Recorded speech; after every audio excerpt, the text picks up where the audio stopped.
Miss হবে না আপনার পছন্দের টিভি শো। দেখুন জি5 অ্যাপে একদম ফ্রি। দেখ রাধা, আমি তোকে বলছি, তুই একটা ভুল খেলায় পা দিয়ে ফেলছিস। এটা একটা বড় খেলা, ওই সেনদের পরিবারের ফাঁদে তুই পা দিয়ে ফেলছিস। আদিত্য সেন তোকে শুধু ব্যবহার করছে, ও তোকে ভালোবাসে না। কিন্তু আমি ভালোবাসি।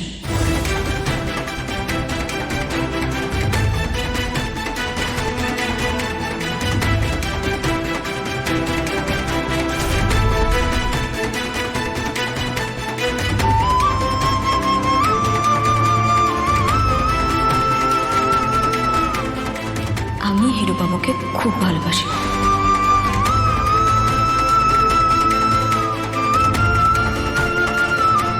উনি আমাকে ভালোবাসুন না বাসুন, উনি আমাকে ব্যবহার করুন, যা খুশি করুন, আমার কিচ্ছু যায় আসে না, কারণ আমি ওনাকে ভালোবাসি। আর আমি ওনাকে আমার জীবনের শেষ অবধি ভালোবাসবো। রাধা! ঋষিদা, তুমি আমার মনের কথা জানো না ঋষিদা, আমি জানি। আমি আমার মনের কথা জানি, আর আমি আমার মনের কথাই শুনি।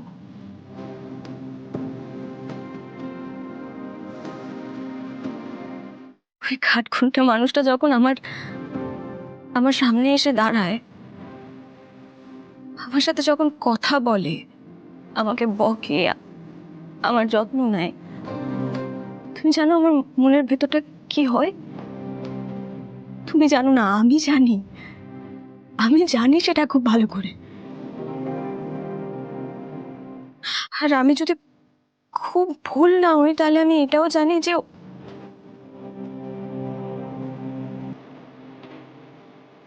উনিও আমাকে ভালোবাসে।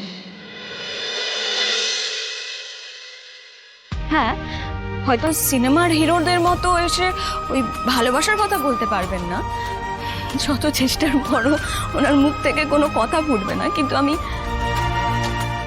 জানি উনি আমাকে ভালোবাসেন।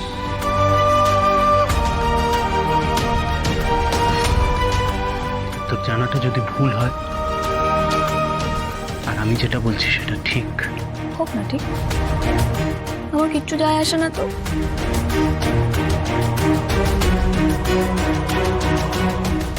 আমার কিচ্ছু যায় আসে না তাতে। সীতা, আমার ভালোবাসার ওপর আমার জোর আছে। এত সহজে সেটা টালমটল হবে না। আর ঋষিতা, তুমি তো আমায় খুব ভালো করেই চেনো। আমি যদি একবার কাউকে ভালোবাসি, তাহলে তার জন্য প্রাণও দিয়ে দিতে পারি। আর আমি হিরুবাবুকে ভালোবাসি।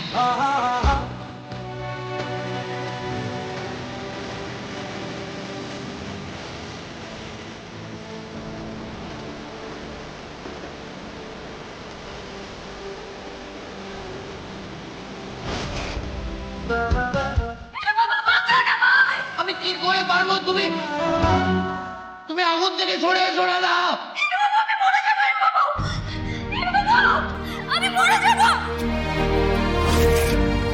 এইবার রাধাকে সম্মান দেওয়ার, মর্যাদা দেওয়ার সময় এসেছে।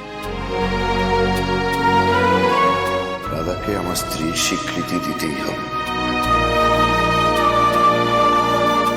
হয়তো সিনেমার হিরোদের মতো এসে ওই ভালোবাসার কথা বলতে পারবেন না, যত চেষ্টার পরও ওনার মুখ থেকে কোনো কথা ফুটবে না, কিন্তু আমি জানি উনি আমাকে ভালোবাসেন। তোর জানাটা যদি ভুল হয়, আমার কিচ্ছু যায় আসে না তো। আমার ভালোবাসার ওপর আমার জোর আছে, এত সহজে সেটা টালমটল হবে না। আর ঋষিতা, তুমি তো আমায় খুব ভালো করেই চেনো। আমি যদি একবার কাউকে ভালোবাসি, তাহলে তার জন্য প্রাণও দিয়ে দিতে পারি। আর আমি হিরুবাবুকে ভালোবাসি। রাধা আমাকে ভালোবাসে, অথচ জানি না যে আমি ওকে ভালোবাসি কিনা। আদৌ আমি ওকে ব্যবহার করে নিচ্ছি কিনা, আমি যে ওকে মনে মনে স্ত্রীর মর্যাদা দিই, কিচ্ছু জানে না। জানার দরকারও নেই। বোকা আমি। বলে কিনা গোমরা মুখকে আমি একা কোনোদিনও ছেড়ে যেতে পারো না। চিন্তা নেই রাধা, এবার সময় এসেছে তোমার যোগ্য মর্যাদা দেওয়ার, সেন পরিবারের বড় বউ হিসেবে তোমাকে স্বীকৃতি দেওয়ার। আর সেটা আজ থেকেই হবে। একটা নতুন অধ্যায় শুরু হবে রাধা তোমার জীবনে, আর সেই অধ্যায়টা আমি নিজে হাতে লিখব, কথা দিলাম। এ কি হিরো বাবু, আপনি এখানে অফিস যাননি? আমি তো বললাম বাসে করে আমি চলে আসবো, তাহলে আপনি অফিসে না গিয়ে এখানে কি করছেন? না না, আমি ওই ফোন এসেছিল একটা, আমি ভাবলাম যে ফোন এসেছিল, আমি তো দেখলাম আপনি একা একা নিজের সাথে কথা বলছেন। একা একা কথা বলবো নাকি? আমি তোমার মতো নাকি? তুমি তো একা একা কথা বলো।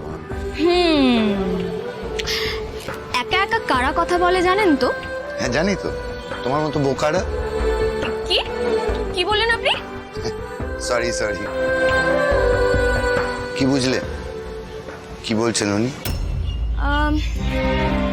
বলছেন তো অনেক কিছুই, অনেক কথাও হলো, তবে উনি কেসটা লড়বেন কিনা সেটা জানাতে আমাদের একটু সময় লাগবে না। বেশ ঠিক আছে ঠিক আছে, তোমার যদি পরবর্তীকালে মনে হয় তখন না হয় ঋষির সাথে কথা বলা যাবে, আমি ওকে রাজি করব। এখন না, বাড়ি যাওয়া অনেক ইম্পর্টেন্ট কাজ আছে। কাজ? অফিসে যাওয়ার থেকে আর কি কাজ আছে? আরে এখন তার থেকেও ইম্পর্টেন্ট কাজ বাড়িতে আছে, তুমি বাড়ি যাও। বাড়ি কেন যাবো? অফিসে তো আমাদের কত কাজ পড়ে আছে, আর আমি তো কবে থেকে এই দিনটাকে অপেক্ষা করছিলাম যে কবে অফিসে যাবো আর কবে অফিসের সব জিনিসপত্র আমি আপনাকে জানাতে পারবো। খামোখা বাড়ি কেন যেতে বলছেন আপনি আমাকে? এত প্রশ্ন করো না রাধা সব সময়। বলছি তো বাড়ি যাও, আমার জন্য অপেক্ষা করো, আমি আসছি। কিন্তু অফিস? আমায় বিশ্বাস করো তো? সবার থেকে বেশি। ভরসা আছে তো আমার উপর? নিজের থেকেও বেশি। তাহলে যেটা বলছি শোন, এখন আমি উঠে দাঁড়াতে পেরেছি, সব সামলে নেব, বাড়ি যাও। না হিরো বাবু, আমি আপনাকে এই অবস্থায় একা ছেড়ে কোথাও যাব না। এই শোনো, আদিত্য সেনের মুখের উপর কেউ কথা বলে না। আমি বলি, এই রাধা সব পারে। আচ্ছা বাবা, ভুল হয়ে গেছে, আমার অন্যায় হয়েছে, এবার বাড়ি যাও। আমি ক্যাবটা বুক করেছি, আর এইটা নাকি হয়ে যায় এসে গেছে ক্যাব, চল। কিন্তু আমি যে দাঁড়ান দাঁড়ান, আমি বলছিলাম কি যে হ্যাঁ, আমি অফিসে অনেক কাজ আছে হিরো বাবু, আর কি বলুন তো অফিসের ওই চেয়ারটাতে না আমি চাইছিলাম আপনাকে, মানে আপনি বসছেন সেটা আমি দেখতে চেয়েছিলাম। আপনি সব কেন শুনবো, এখন তুমি বাড়ি যাও। কিন্তু কেন পাঠাচ্ছেন বলুন তো? ওয়েট করো আমার জন্য, ওয়েট করো সাবধান দাদা, সাবধানে।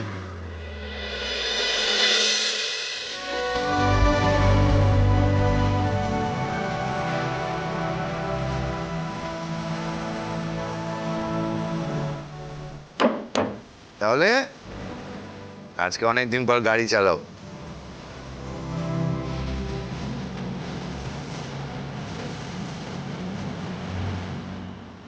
জি5 ডাউনলোড করুন আর সব এপিসোড দেখুন একদম ফ্রি।